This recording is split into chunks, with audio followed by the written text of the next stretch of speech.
twongera Imana amashyi cyane. Acclamons. Oh Yesu akuri amashyi n'impundu.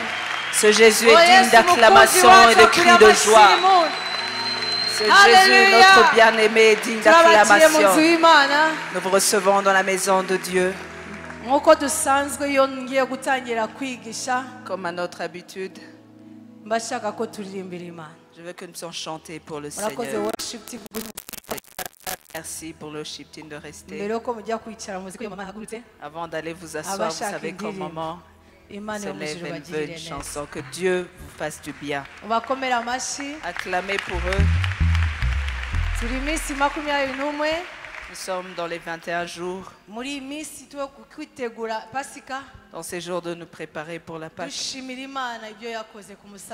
Et nous réjouir de ce que Dieu a fait à la croix. Il n'est pas simplement resté à la croix. Mais il est ressuscité. J'ai dit qu'il est ressuscité. Il est ressuscité, Jésus. Il est vivant. Dis à ton voisin, il est vivant. Ce Jésus que j'adore, il est vivant. Il est vivant. Je l'ai en moi. Et toi aussi, tu l'as en toi. Nous allons chanter, danser pour le Seigneur.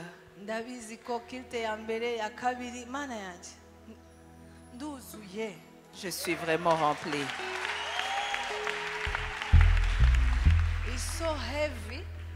C'est si lourd, c'est si lourd.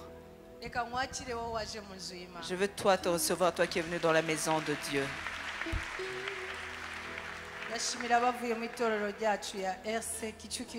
Je remercie ceux qui sont venus de notre église Kichukiro. Merci. Des deux couples. Et tous ceux qui viennent des autres églises. Tu peux lever ta main, nous allons t'accueillir. Alléluia. Nous te recevons. Et nous sommes dans la joie d'être avec vous. Que ceux qui sont à côté de vous puissent encore vous embrasser. Yves aussi est là et madame. Embrassez-les de notre part. Parce qu'il y a la joie dans la maison de Dieu. Il y a la joie. Nous sommes dans le culte francophone. Je suis dans la joie. Nous allons chanter cette chanson.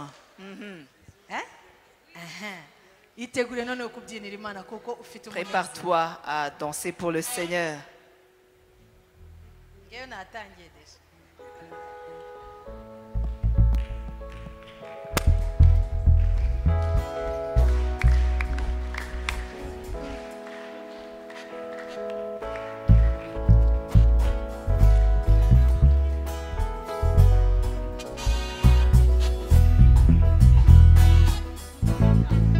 De tout cœur, les merveilles de mon papa Yahweh.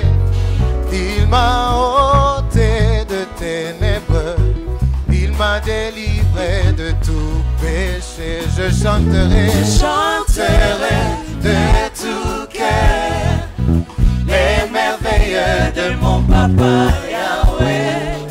Il m'a ôté de ténèbres, il m'a délivré de tout péché.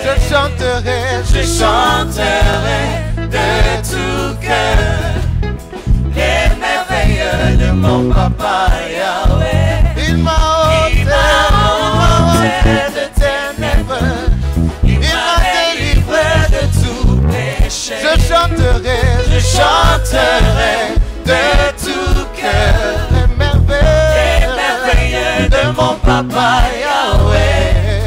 Il m'a ôté de ténèbres, il m'a délivré de tout péché. Oh oui, mon papa est fidèle, il ne m'abandonne jamais.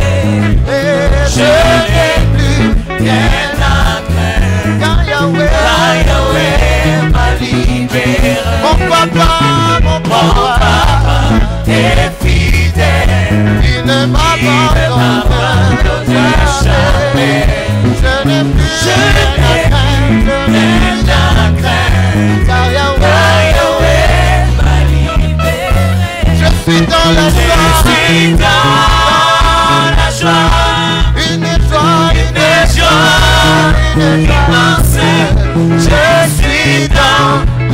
l'allégresse, car Yahweh m'a libéré. Je suis dans la joie, je suis dans la joie, une immense.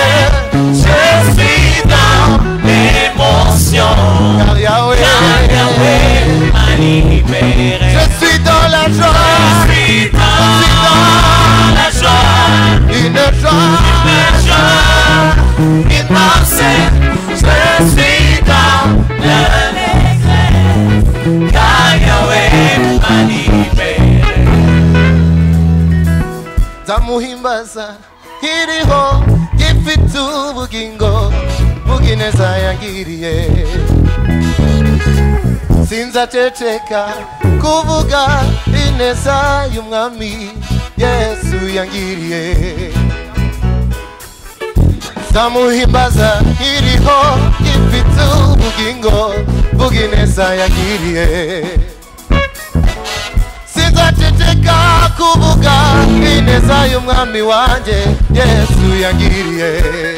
Zamuhimbaza iriho gifite ubugingo bugineza yangiriye.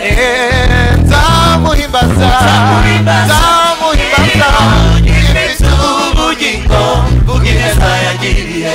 Oya sinzaceceka kuvuga ineza y'umwami Yesu yangiriye. Mu buzima bwanjye iyo nekereje yewe Yesu we, ibyo nkorera birandeka. Wowe wanguye isayo y'ubwijima, mwami Mana we, nakugereranya nande. Reka nkubyinire ngutamire nkuvugirize, urabikwiye mu buzima bwanjye iyo nekereje Yesu we, ibyo nkorera birandenga. Wowe wanguye isayo y'umwijima, mwami Mana we, nakugereranya nande. Reka nkugirire ngutamire nkuvugirize,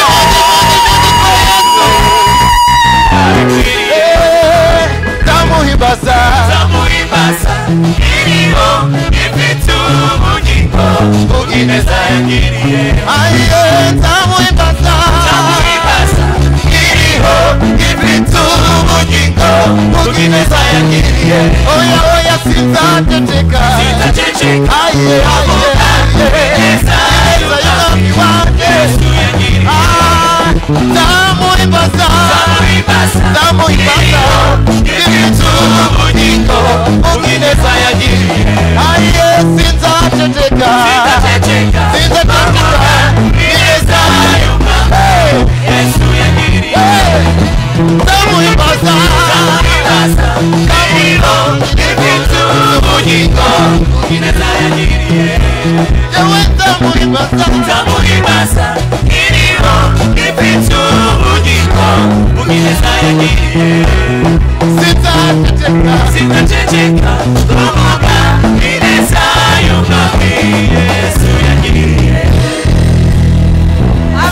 Amashyi kubiteka.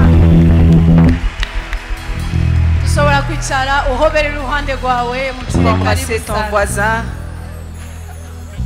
Thank you worship team. Murakoze cyane. Merci beaucoup. Ndabakiriye. Je vous reçois en bénissant le Seigneur. Je bénis le Seigneur. Il est fidèle. Il est fidèle. Il honore sa parole. Il honore sa parole. Ça faisait des jours que j'avais la grippe. Je devais commencer à enseigner dès le mardi, mais je n'ai pu commencer que le jeudi. Pasteur Mohozi a pris la place le mardi et le mercredi. Je n'ai pu commencer que le jeudi. Mais quand j'ai commencé, je toussais. Et chaque fois que je prenais le micro, je ne toussais pas. Quand je quittais seulement la chair et je commence à tousser, Dieu honore sa parole. Je dis que Dieu honore sa parole. Acclamez pour le Seigneur Jésus parce que je vais bien. J'accueille Jérôme, ça faisait un temps qu'il n'était pas là, que Dieu le bénisse. Le pasteur du Burundi, nous l'accueillons aussi, que Dieu vous bénisse. Il y a une parole que nous avons pris du temps en train de parler. Dadi a dit que pour l'humilité, nous avons comme exemple le Christ. Un cœur humble tel que celui de Jésus. Il nous a donné ce passage dans Philippiens chapitre 2.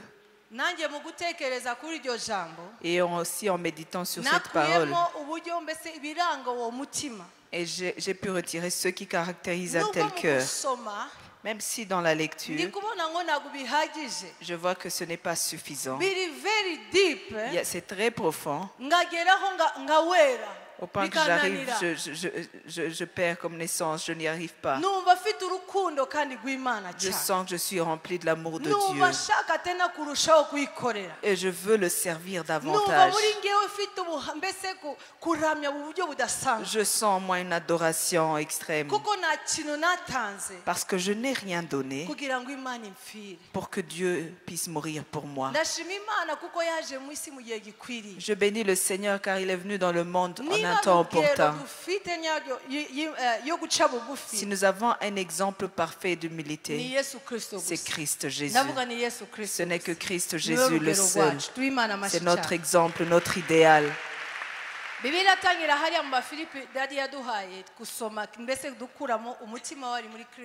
Le passage de Philippiens d'où nous retirons le cœur de Jésus.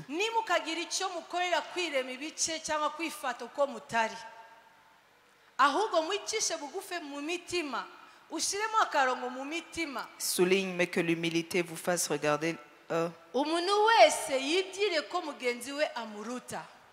que chacun puisse regarder les autres comme étant au-dessus de lui-même. Quand Paul écrit aux Philippiens, mais en son cœur, il dit humiliez-vous, soyez remplis d'humilité. Soyez humbles dans vos cœurs. Que par humilité, tu regardes ton prochain comme étant plus grand que toi-même. Il a commencé à expliquer les raisons. Nous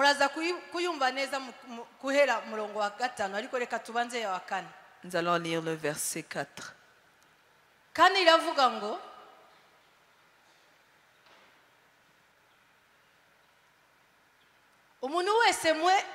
areke kwizirikana ubwe gusa ahubwo azirikane n'abandi. Il continue à expliquer comment est-ce que nous pouvons faire pour être humbles.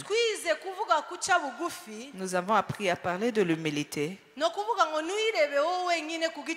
Ça veut dire ne te regarde pas toi-même, mais considère aussi les intérêts de ton prochain et prends soin de lui. Le verset 5 te dit la raison. D'où est-ce que nous puissions puiser ce cœur? Ayez en vous les sentiments qui étaient en Jésus-Christ.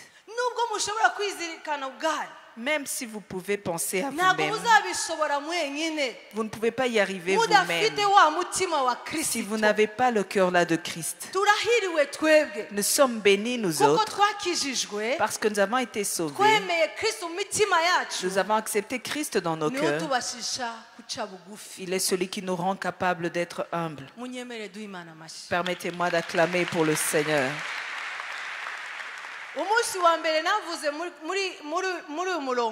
La première fois que j'ai parlé de ce verset, on explique comment était ce cœur. Et Paul explique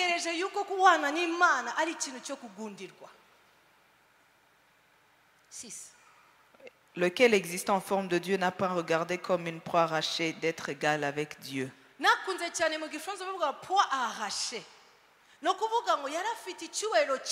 Il avait toute la gloire. Mais il a accepté de le laisser. Il a accepté de lâcher cette gloire afin de venir te ressembler et me ressembler. Je croyais que tu allais acclamer pour le Seigneur. Il a pris ton image. Il a accepté de s'arracher sa divinité afin de te ressembler. Afin de te ressembler à toi. Afin de ressembler à Lydia. Afin de porter mes péchés. Parce qu'il a accepté de devenir péché pour nous. Nous allons bien l'écouter.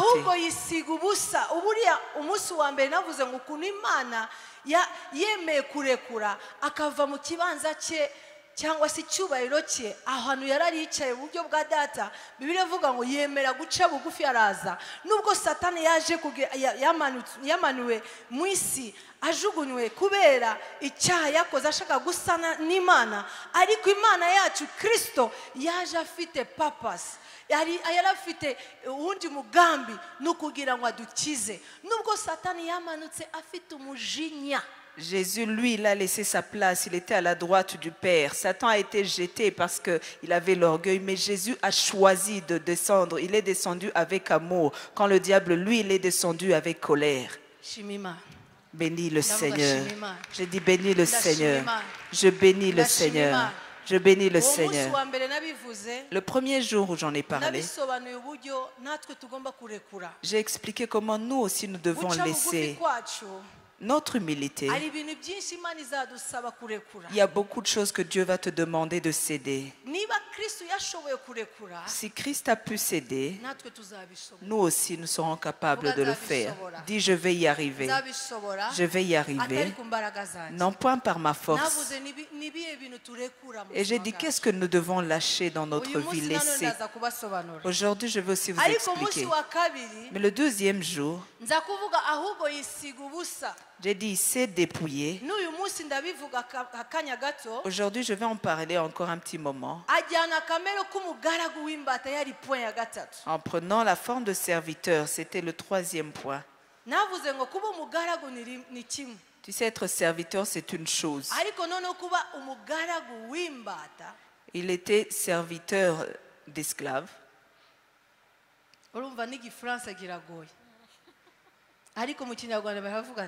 En Kinyarwanda, on le dit bien.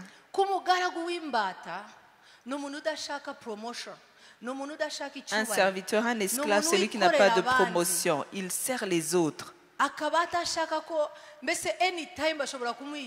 À tout moment, il peut être tué. Il est vendu. Que Dieu nous aide. Mais il a accepté d'être vendu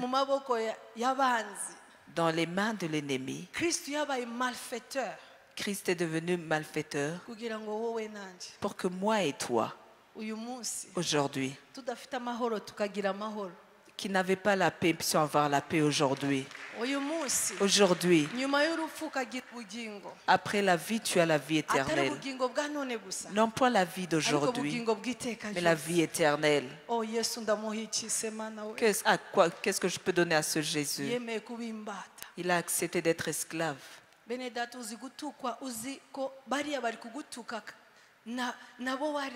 Tu sais être insulté par tes créatures.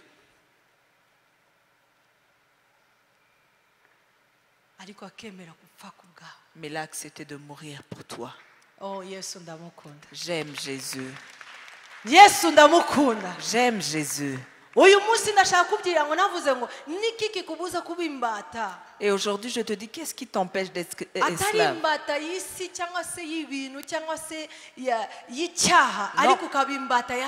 Non pas esclave du monde ou des choses ou du péché, mais esclave de Christ.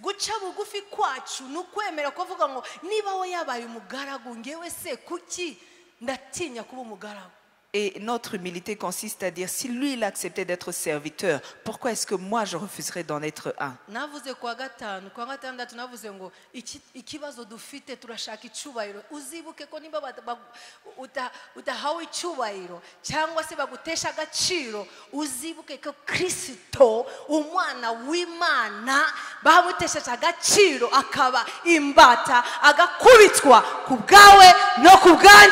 Le problème c'est que nous cherchons aussi notre gloire. Rappelle-toi quand tu arraches ta gloire, quand tu n'honores pas. Rappelle-toi que Christ, enfant de Dieu, a été humilié, tapé, battu pour toi et moi. Je l'ai dit hier, le samedi. J'ai dit acceptons d'être esclaves de Christ. Être esclave de Christ, c'est d'accepter de lui rendre toute la gloire. Tu acceptes de te dépouiller de toute gloire. Tu acceptes de marcher dans les principes de Dieu.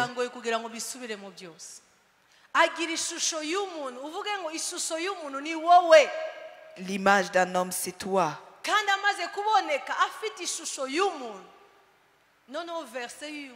Il est devenu semblable aux hommes. Aujourd'hui, nous allons parler du verset 8. Il s'est humilié lui-même. Lis-le avec amour. Il s'est humilié lui-même, se rendant obéissant jusqu'à la mort, même jusqu'à la mort de la croix. En anglais, ils ont parlé de la mort. Pas seulement la mort, Pas une mort parce que tu étais malade ou parce qu'on t'a tué. Mais Christ, il a accepté de mourir sur la croix. À Golgotha, Calvary, sur la croix. Aujourd'hui, je veux que tu puisses aimer Christ. Je bénis le Seigneur, car à la croix, le chantre a dit que Jésus a tout accompli. Pourquoi à la croix? Galates 3, 13, la Bible dit. Pourquoi est-ce qu'il est mort à la croix? Christ nous a rachetés de la malédiction de la loi. Deuxième kilte, Mouvement, la malédiction de la loi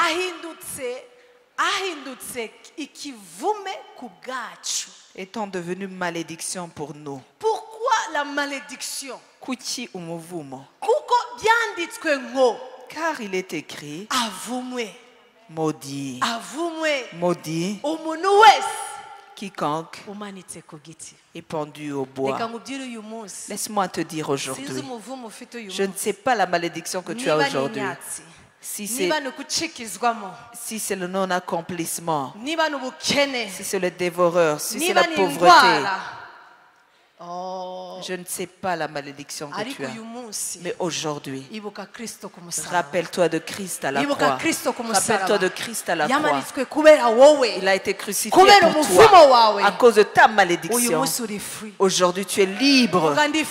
Dis, je suis libre. Je suis libre. Je suis libre. Je suis libre.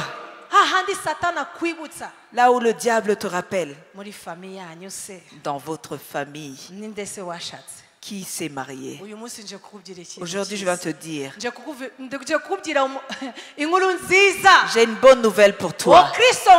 Ce Christ dont je vous parle, celui que je parle aujourd'hui, il est allé à la croix. Il a accepté de devenir malédiction afin que moi et toi puissions être bénis. Soyons bénis de Dieu. Acclame pour ce Jésus si tu y crois. Voilà pourquoi quand tu entends parler de Golgotha, tu dois te réjouir. En ces 21 jours, tu dois être dans la joie. Dis, que te donnerait Jésus Parce que moi j'étais loin des promesses. Mais toi tu nous as rapprochés à cause de ton sang. À cause de ton sang. J'ai dit le vendredi. Il y a 5 choses dont Dieu t'a sauvé dans la foi. Il t'a délivré dans l'esprit en donnant son sang sur la croix. Il a dit, ce n'est pas le sang de bouc ou de chèvre. Oh. C'est le sang de l'agneau de Dieu. Ce sang qui est éternel. Acclamez pour ce Jésus. Il t'a délivré du péché. Non pas seulement une malédiction, mais de toutes les malédictions que tu avais. Il t'a délivré du péché. Il t'a délivré de toute condamnation. Il t'a délivré de la mort. Aujourd'hui, nous bénissons Dieu pour Golgotha. Nous remercions Dieu pour Golgotha. Acclamons le Seigneur pour Golgotha. Voilà pourquoi quand nous chantons, nous sommes dans la joie. Nous disons, oh ce calvaire, ce calvaire. Oh ce calvaire.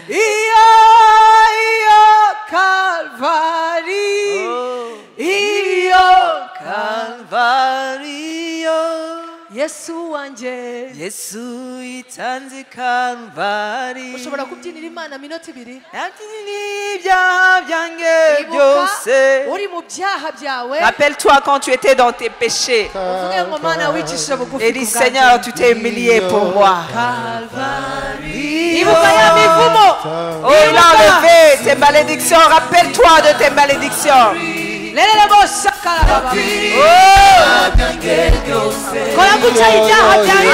parle de tes péchés. Il a ôté tes péchés.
Seigneur qui a vaincu l'ennemi. Il est vivant.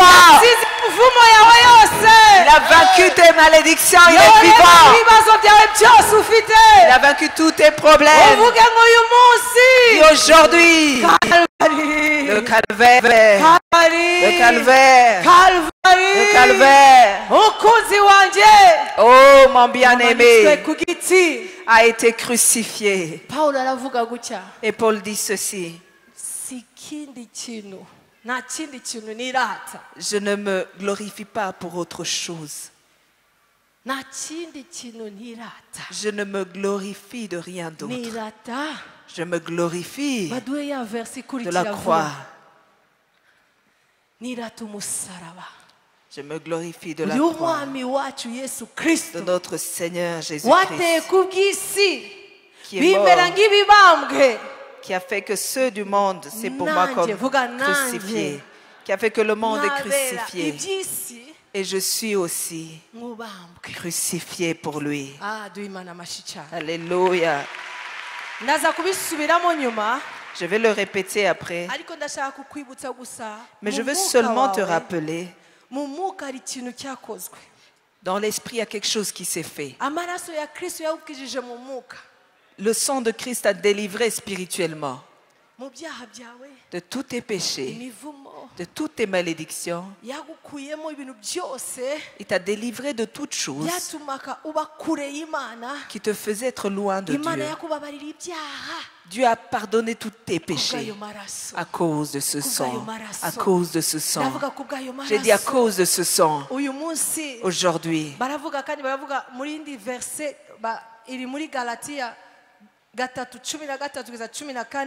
Galates 3, nous l'avons lu. Mais un autre verset que nous avons lu. 2 Corinthiens 5, 21. 2 Corinthiens 5, 21. Dieu l'a fait pécher. Dieu l'a fait pécher. Celui qui n'a pas connu le péché, il a fait devenir péché pour nous. Je croyais que tu allais acclamer pour le Seigneur.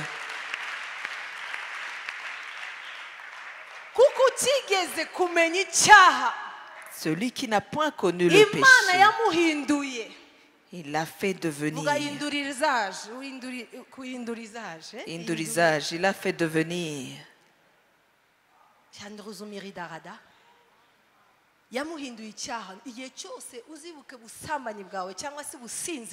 Chaque fois que tu te rappelleras de ton impudicité, ton ivrognerie, tes mensonges, rappelle-toi, celui qui n'a point connu le péché, il a porté ton péché afin que toi, tu puisses t'appeler juste. Toi, tu t'appelles juste. Est-ce que tu te connaissais avec Jésus? Est-ce que chez les Juifs, là, on va en Israël, maintenant on essaye d'être comme eux.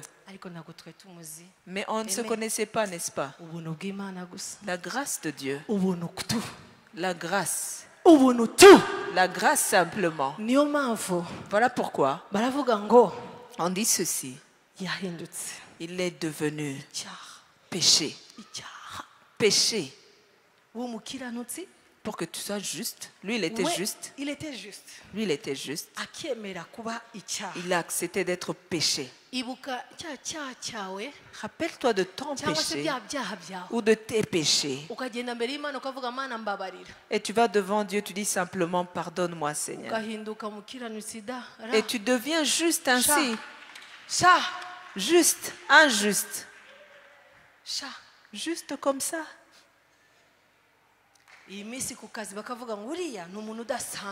Et ici on travaille, on dit cette personne est spéciale. Dans la famille on dit c'est lui qu'on veut. C'est lui à qui nous allons léguer toute la richesse. C'est à lui que nous donnerons tout. Juste pour la faveur, être juste. Il a accepté d'être péché. Il y a eu une conversion. Il s'est vidé de ce qui lui appartient, il t'a donné. Oh. La sainteté de Dieu.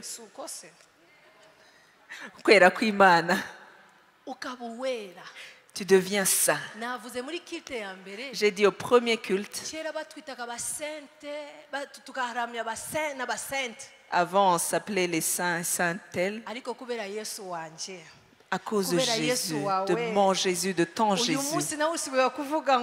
Aujourd'hui, tu peux t'appeler. Je suis la sainte Lydia Massas. Dis Mutagatifu Lydia Massas. Comment est-ce que tu ne le dis pas ton nom? Sainte Lydia Massas. Mutagatifu. Mutagatifu Nadej.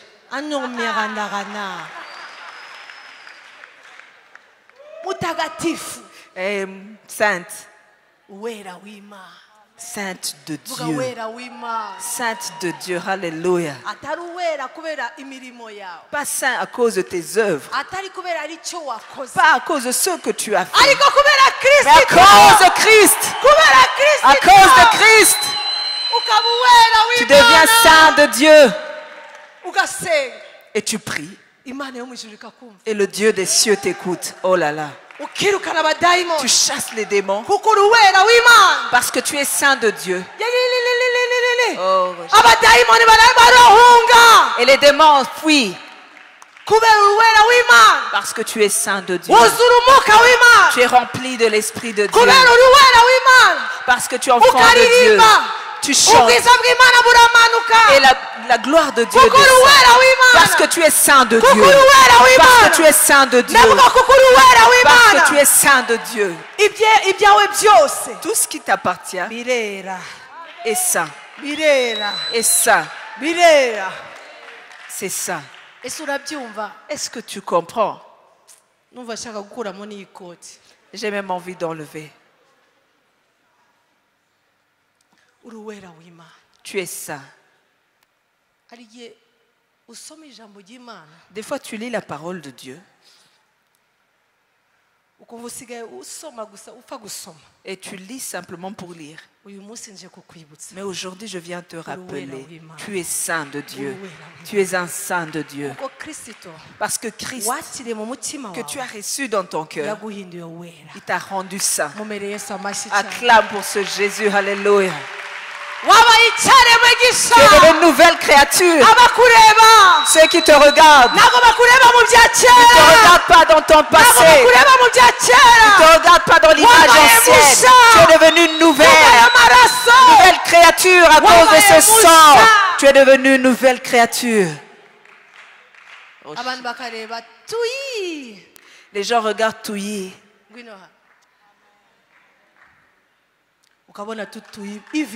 Et tu regardes seulement Touyi.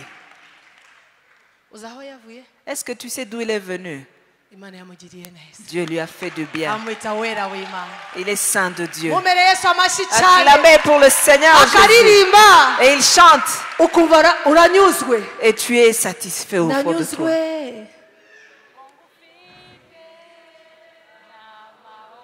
Alléluia.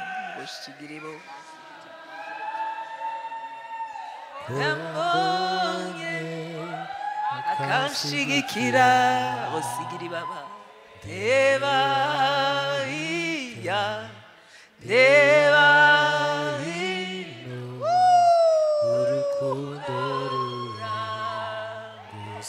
Elisha uwera w'Imana, saint de Dieu. Il y a une personne quand elle enseignait, il était bandit. Et une personne qui était dans l'assemblée, elle a regardé. Elle a écrit. Est-ce que tu es le même ou c'est quelqu'un d'autre?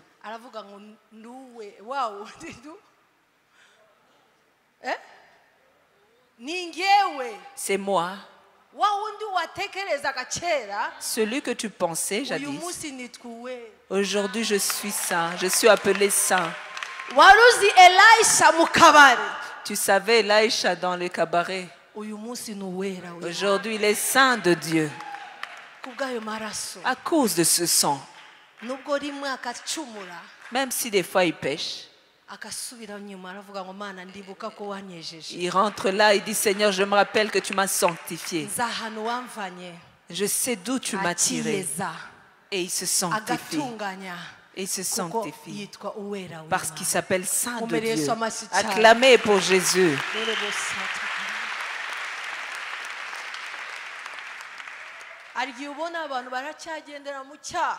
Tu vois les gens marcher dans le péché. Ils ne demandent même pas pardon à Dieu. Et commencent à dire, on est seulement saint.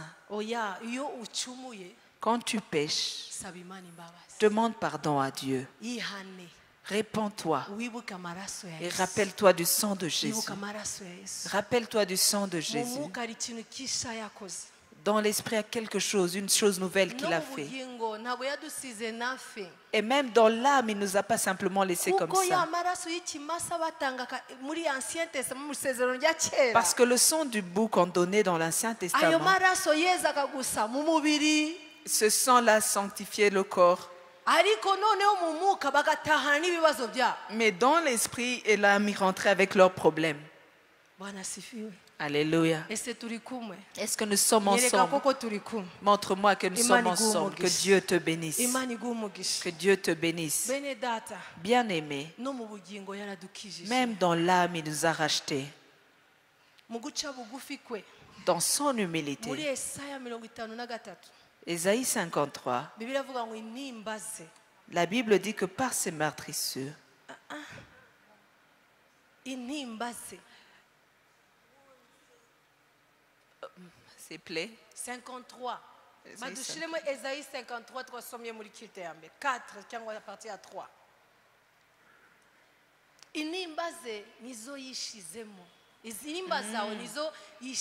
Ces souffrances, nos souffrances qu'il a portées, ce sont nos souffrances qu'il a portées. Ésaïe 53.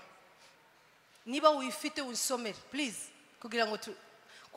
Cependant, ce sont nos souffrances qu'il a portées.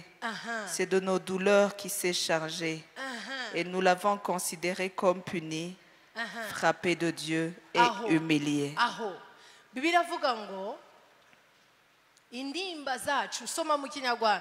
Nizo yishizeho imibabaro yacu nizo yikoreye kumusaraba. Nasomye à la croix. Kwa kane navuze ukuntu yadukije mu bugingo. Il nous a sauvés dans l'âme. Bene data, Bibiliya avuga ngo agiye gupfa agenda Getsemani. Quand il allait mourir, il est allé en Gethsemane. Yumva ukuntu mubabaro yari yuzuye muri we. Et il a senti la douleur qui était en lui. Il devait lâcher. Bibiliya avuga ngo agira gahinda, arasenga. La Bible dit il pria. Reka ngubye nugira gahinda ubazabusenga. Dis-moi si tu as la souffrance ou la douleur dans ton cœur, prie. Il a prié. Il avait l'amertume. Il a été rempli de douleur dans son cœur.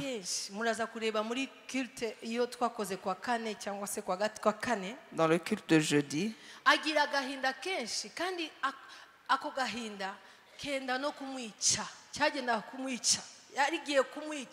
il a senti cette douleur. Gloire à Jésus. Mais laisse-moi te dire aujourd'hui, quand tu lis ces paroles, la Bible dit le châtiment qui nous donne la paix.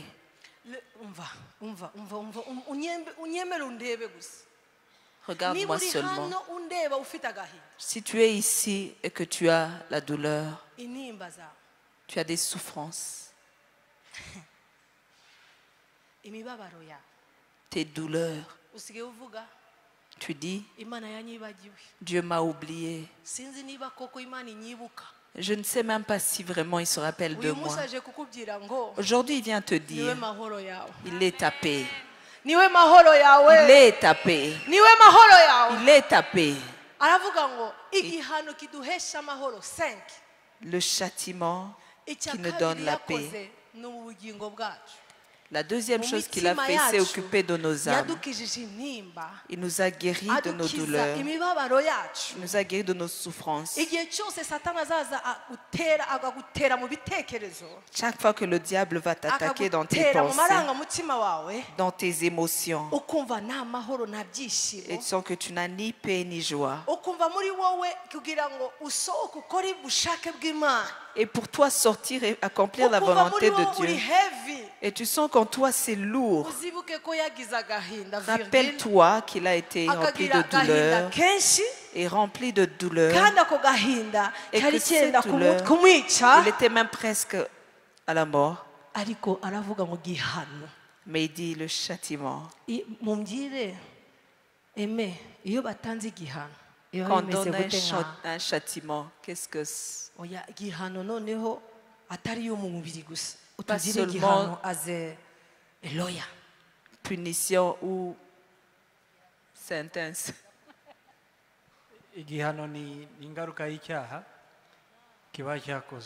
C'est la conséquence du péché qui a été fait. Il ne peut pas avoir de châtiment avant qu'il y ait eu le péché.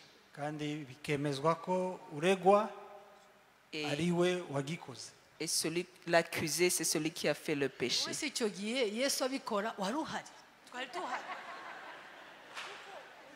Est-ce que tu étais là quand Jésus l'a fait?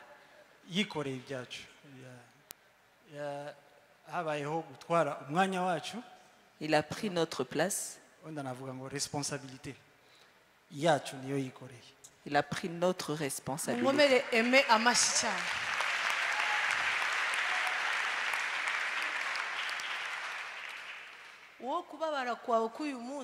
Ta douleur actuelle, je te dis que Jésus est disponible.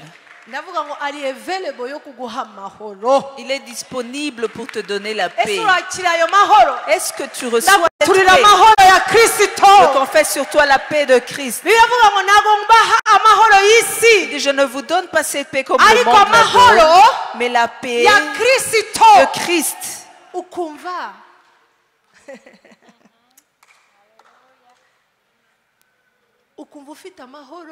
Et tu sens la paix en toi. Laisse-moi continuer. Autre chose qu'il a fait, ces meurtrissures.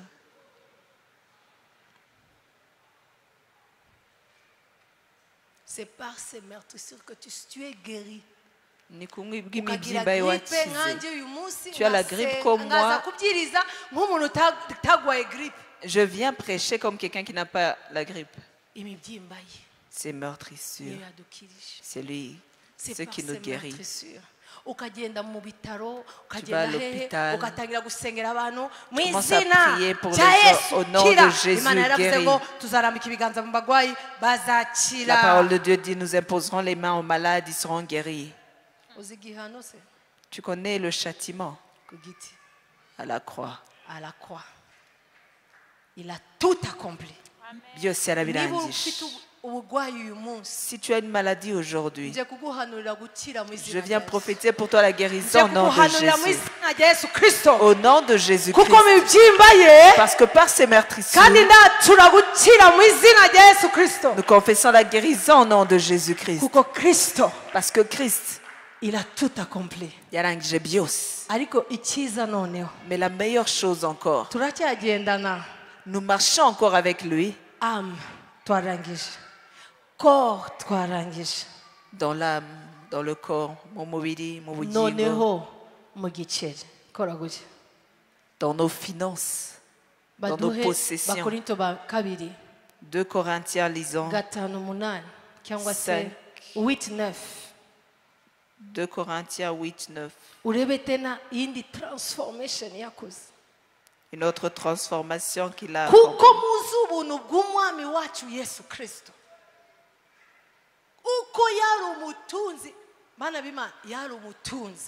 Bien-aimé, il était riche. Vous avez vu un autre changement, une transformation. Il est devenu Il s'est fait pauvre. Il s'est fait pauvre de riche qu'il était. Papa Manasseh.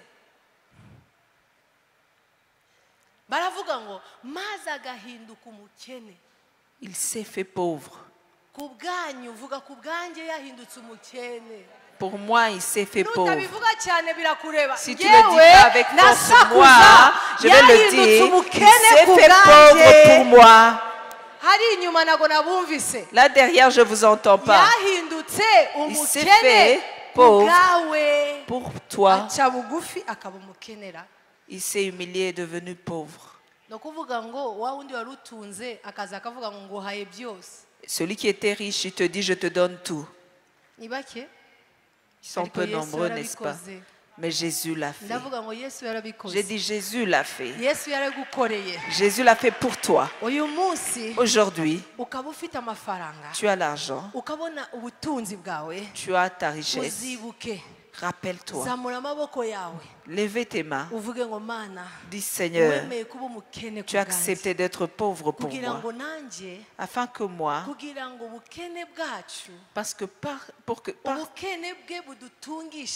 pour que par sa pauvreté vous fussiez enrichis. J'ai dit au premier culte, dis à ton voisin, la richesse, ce n'est pas l'argent. Regarde bien dans les yeux. Aujourd'hui, je viens te dire une bonne chose.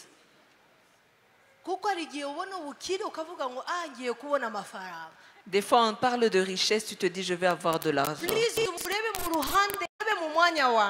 Regarde-le de ma part, regarde-le dans les yeux. Dis, ta richesse, ce n'est pas l'argent. Même si Dieu peut te donner l'argent,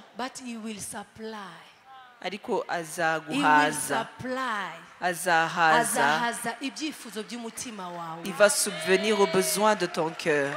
Il va suffire. Un de mes enfants m'a dit une chose dernièrement qui m'a fait du bien. Il dit, un tel cherche du boulot. Il a cherché du boulot chez nous. Il a fait beaucoup d'argent. 1 million et quelques.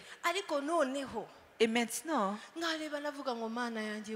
et je regardais, je disais, Seigneur, moi ce que j'ai, ça me va, ça me suffit. Bien aimé, ce n'est pas toi. Le problème, l'argent, ce n'est pas ta richesse. L'argent, ce n'est pas ça ton trésor. Mais ton premier trésor, c'est Christ en toi. Dis Amen. Dis encore Amen. Amen.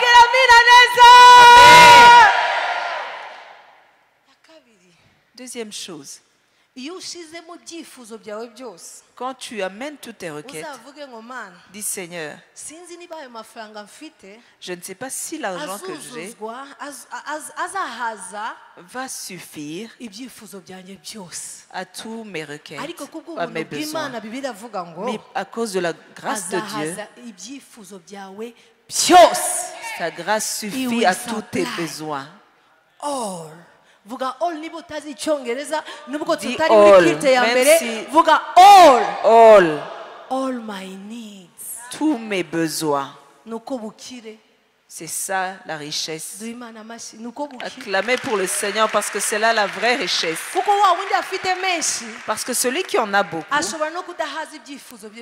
il peut ne même pas suffire à tous ses besoins. Il dort avec des calculs.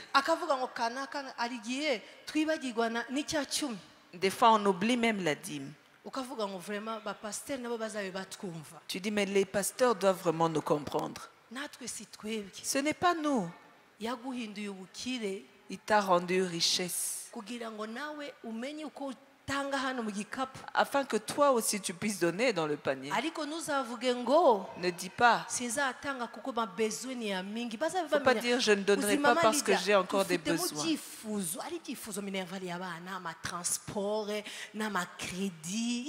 Minerval, bus.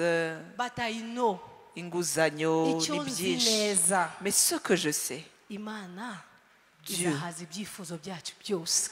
rassasiera. Dieu nous rassasiera. Kugira ngo ugere na le 30 niba baguhemba le 30 nago mbizi Kinshasa baratuhembaga le 20. Il pourvoira tous nos besoins afin que tu arrives aussi à la date de paye. Le matériel. Seigneur, merci parce que tu es devenu pauvreté afin que moi je puisse recevoir ta richesse. Ta richesse, c'est de pourvoir à tous les besoins de mon cœur. Reçois au nom de Jésus. Reçois au nom de Jésus. Même les crédits que tu as, tu vas le mettre devant Dieu. Dis Seigneur, tu pourvoiras. Je ne sais pas comment tu vas le faire, mais j'ai foi en toi.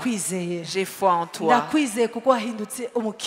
J'ai foi en toi parce que tu t'es fait pauvreté pour moi. Acclamez pour le Seigneur Jésus.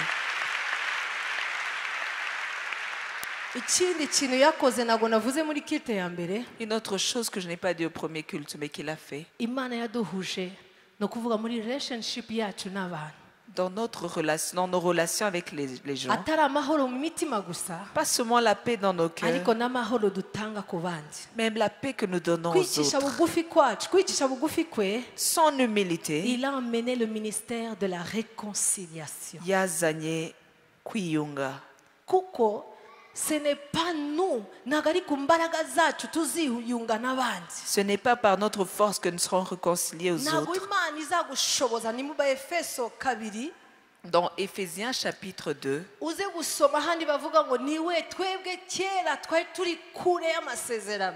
ils disent que nous, jadis, nous étions loin des promesses, mais on nous a rapprochés par son sang.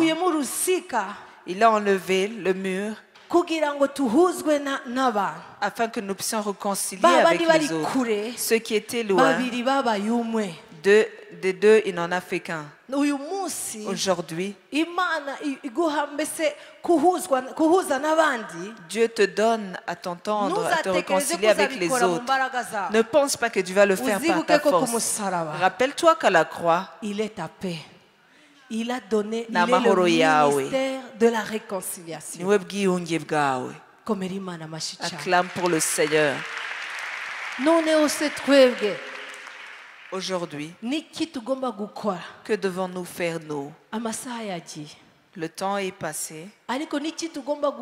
Mais quel est notre rôle? Quand nous regardons la façon dont il s'est humilié, pensons aux autres.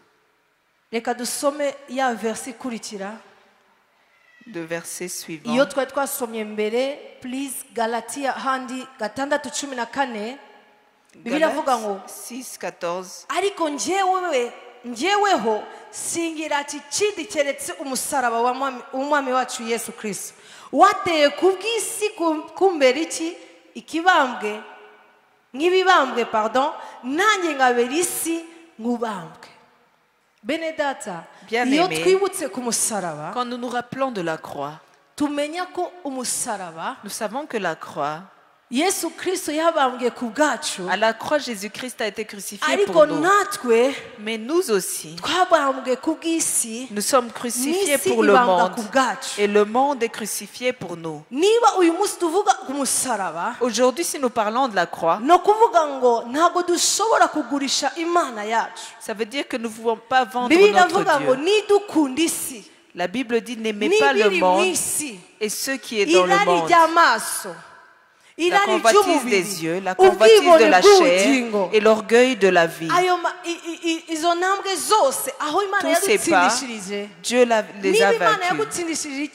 Si Dieu a vaincu pour toi le péché, tu ne peux pas continuer à tomber constamment dans le péché. Mais quand tu tombes, tu demandes pardon à Dieu. Et Dieu te restaure. Tu demandes pardon et tu continues. Si tu es encore dans le monde de la vie des ténèbres,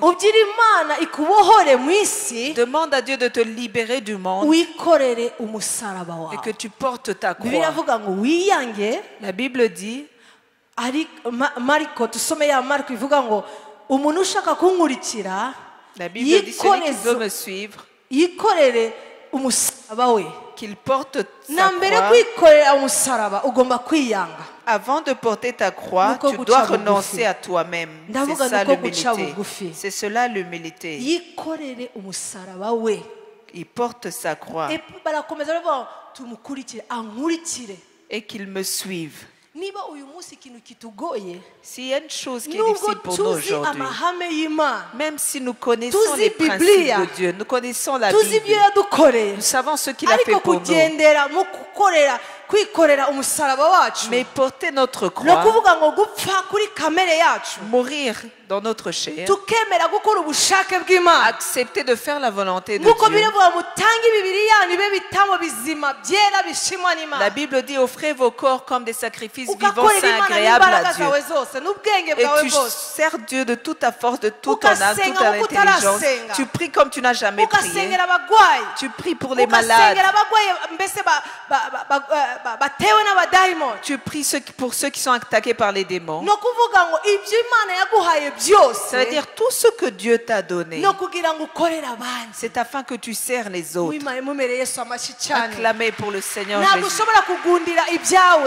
Tu ne peux pas seulement retenir ce qui t'appartient. Porter la croix, ce n'est pas facile de faire la volonté de Dieu dans nos jours.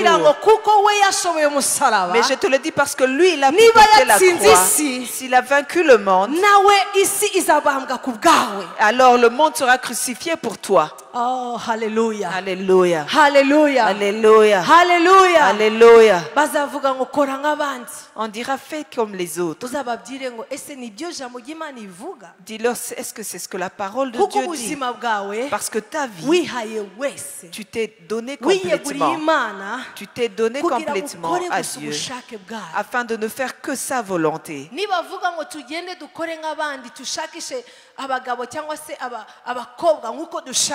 Si on te dit allez faire comme les autres, chercher des hommes ou des filles comme on veut.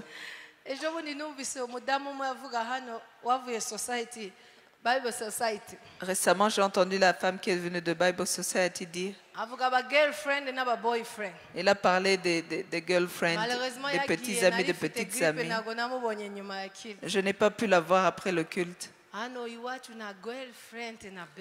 n'y a pas de girlfriend, de petites amies, il n'y en a pas ici. De copains, copines. Que les jeunes me regardent. Tu vas prier. Si tu vois qu'il est beau et qu'il marche, dis: c'est le bien-aimé en Christ. Dis: c'est mon bien-aimé en Christ. Si c'est la volonté de Dieu, qu'il ne te mette pas à côté. C'est pembénisage, mettre à côté. Les copains, copines.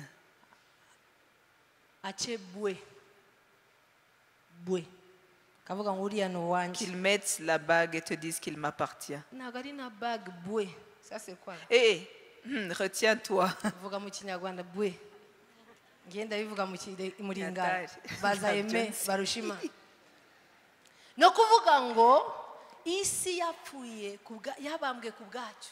Le monde était crucifié pour nous. Ce qui me fait mal,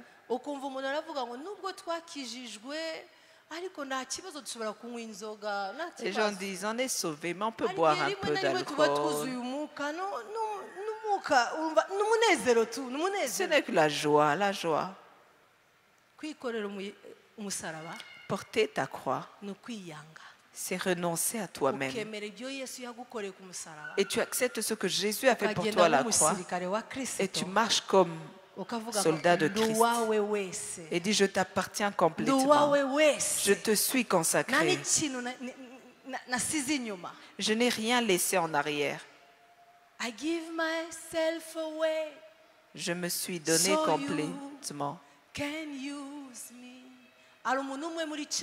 Il y a une personne dans l'église.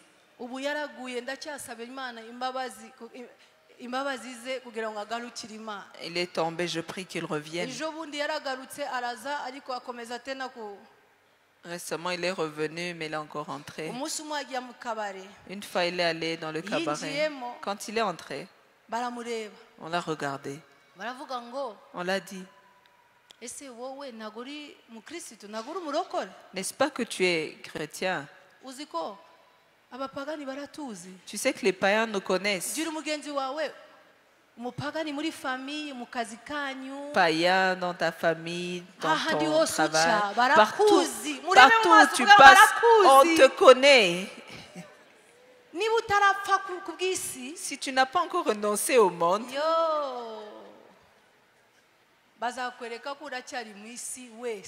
ils vont te montrer que tu es encore dans le monde.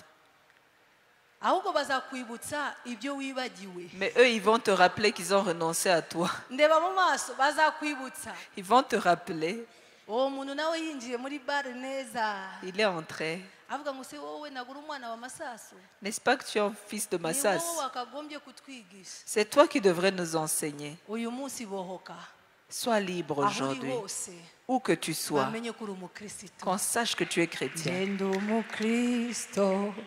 Zahora ndiwe mubintu byose ngeze kugufa Hindu Kristo murambihamya bisubiremo gatatu subiramo gatatu morambihamya umubaze none. Je le confesse constamment. Je le témoigne constamment. Est-ce que tu le témoignes? Le témoigner, c'est porter ta croix. Tu t'humilies, on t'insulte, tu dis Murokore. Il y a une maman qui était là au premier culte. Quand on est arrivé en 94, chaque fois que tu venais là où elle travaille, elle était à la gare là qui était là en 94. Et tu dis, tu cherches qui? On l'appelle Murokore. Que dans ton travail on t'appelle Murokore. Qu'on t'appelle Murokore. Que tout le monde sache que tu portes la croix de Christ. Parce que la croix que nous portons, elle n'est pas lourde. Elle n'est plus lourde. Mais plutôt, Christ a tout accompli. Nous partons, nous marchons librement. La Bible dit nous pouvons tout par Christ qui nous rend capables. Venez à moi, car mon cœur est humble. Et doux et humble. Mais aussi,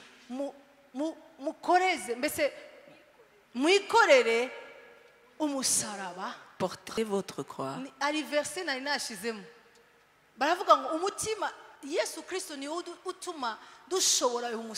Il est celui qui nous rend capable de porter la croix. Ne dis pas j'ai essayé, je tombe.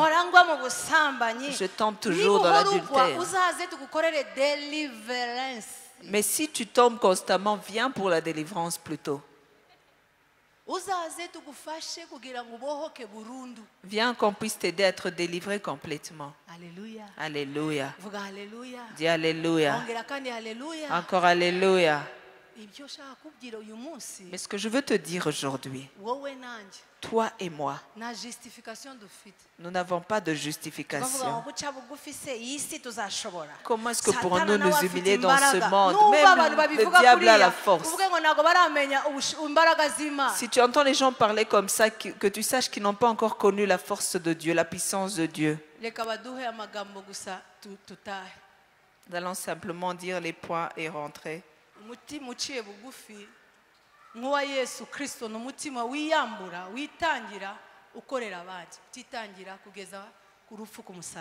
Un cœur qui est humble, c'est comme celui de Jésus-Christ. C'est un cœur qui se dépouille, qui se donne et qui sert les autres. Yesu yemeye ku bwacu kugira ngo natwe duhinduke gukiranuka bya bindi byose navuze gukiranuka kugumuka ku bugingo yaduhaye amahoro kubw'ubuzima tufite buzima butazira budafite umuze dutunga tunatungishe benshi. La croix c'était la malédiction. Yaduhaye na ministère de réconciliation. Amen. La croix c'était la malédiction ou bien l'humilité, être humilié, le rejet. Mais Jésus a accepté de mourir pour nous afin que nous soyons transformés en justes.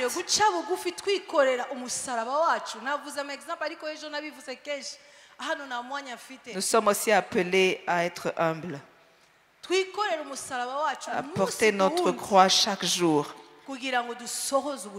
afin d'accomplir la volonté de Dieu parfaite, en devenant bénédiction pour plusieurs. Acclamons pour le Seigneur. Nous allons nous lever. La première chose, nous allons bénir Dieu. Mais si tu es ici, nous avons parlé de Jésus, mais tu n'as pas encore possédé Jésus dans ton cœur. Il ne pourra pas faire ces choses pour toi. Aujourd'hui, avec un cœur humble, nous avons accepté de recevoir Christ comme Seigneur et Sauveur. Si tu es là, élève ta main, nous allons t'aider. Reçois le Seigneur Jésus comme Seigneur et Sauveur. Il n'humilie pas, il va changer ta vie. Viens, nous allons t'aider à recevoir Christ. Si tu es là, lève ta main. Viens recevoir Jésus. Jésus n'humilie pas. Parce que ça, c'est un moment combattu. Celui qui a levé ta main, viens s'il te plaît, nous allons t'aider. Afin que Christ te pardonne, que Jésus te donne une vie nouvelle, que celui qui a levé sa main vienne. Nous allons nous humilier devant Dieu et prier. Commence à prier, moi aussi je vais prier, et bénis le Seigneur pour ce qu'il a fait pour toi. Je continue à appeler ceux qui veulent recevoir Jésus. Jésus a besoin de changer ta vie. Aujourd'hui, il va changer tes pleurs en cris de joie. Lèvons-nous.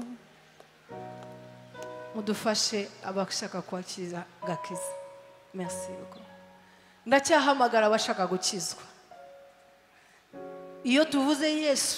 Quand nous parlons de Jésus, nous voulons donner Jésus à tout le monde. Dis Seigneur, merci. Je n'ai rien donné. Mais aujourd'hui, je suis reconnaissant. Je suis reconnaissant. Ce que tu as fait pour moi. Je te bénis, Jésus, parce que tu m'as donné la vie. Je te bénis, Jésus, parce que tu as pardonné mes péchés. Je te bénis, Jésus, de ce que tu m'as donné ta paix. Je te bénis, Jésus, de ce qu'aujourd'hui tu as guéri toutes mes maladies. Aujourd'hui, je te bénis, Jésus. Aujourd'hui, tu m'as donné la paix avec mes semblables. Merci Jésus, parce que tu t'es fait pauvreté pour moi. Tu t'es fait pauvreté. Dis-le, bénis le Seigneur. Remercie-le, dis-lui merci Seigneur. Rends-moi capable que je meure pour le monde, que je sois crucifié pour le monde. Et que le monde soit crucifié pour moi. Et que je sois aussi crucifié pour le monde. Que je marche dans tes voies. Que je porte ma croix sans honte. Dans la joie. En faisant ta volonté. En te servant. Communie avec ton Dieu. Communie avec ton Dieu. Quand tu as communié avec ton Dieu, commence à communier avec ton Dieu. Pray. Pray. Reka tubwire Imana imitima yacu tubwire ko dushaka kubona itugirira neza undi mutima mushya mwami w'abami turi imbere yawe ubwoko bwawe turi hano mwami turategereje kugirirwa neza nawe turifuza kubona umutima mushya mwami turifuza aya chandre bosti baka baka tiki tiki bambale male Yesu tuhamagara izina ryawe twifuza ubuntu bushya twifuza umutima mushya twifuza wa mutima muri Kristo Yesu yawe ndre mashakaba yangu ubwo nubwo yarafite akamero kw'Imana ntabwo yasanze guhwana n'Imana atari byo kugundirwa ngo yisiga ubusa yangele mazaba yemera ko umugaragu w'imbata yandre boshigitiki baka mamble moziyaba mwami ubwoko bwawe turi hano turashaka kukubona mwende data ariko hamagara Imana uyibwire rwose ubyatura n'akanwa kawe ko ukeneye kubona ubuntu bushya ndetse n'undi mutima mushya nk'wari muri Kristo Yesu yambrama Afrique Yesu turaguhamagara uyu muzi uteze mwami Imana ibiganza twifuza kubona kugirirwa neza kwawe twifuza kubona ubuntu bwawe budutembamo turifuza ko dukorwaho bundi bushya mwami w'abandi turifuza ko ubwoko bwawe dusa nk'abana bawe yawe shatrikite mwami turifuza gusa nawe turifuza gusa nawe turifuza gusa nawe turifuza gusa nawe turifuza gusa nawe turifuza gusa nawe yawe Yesu we turifuza gusa nawe yawe wa mutima ari muri wowe Kristo wa mutima ari muri wowe Kristo yawe chandre bostabakaba aya yashiktikiba yo Yesu we byiringiro byacu mukunzi mwiza turagutegereje uyu munsi nk'iteraniro ryawe ko dushaka gusa nawe ikiganza cyawe kwa koko kurema uturema mu mutima mushya uyu munsi wa none mu izina ryawe Yesu Kristo crée en nos cœurs nouveaux Seigneur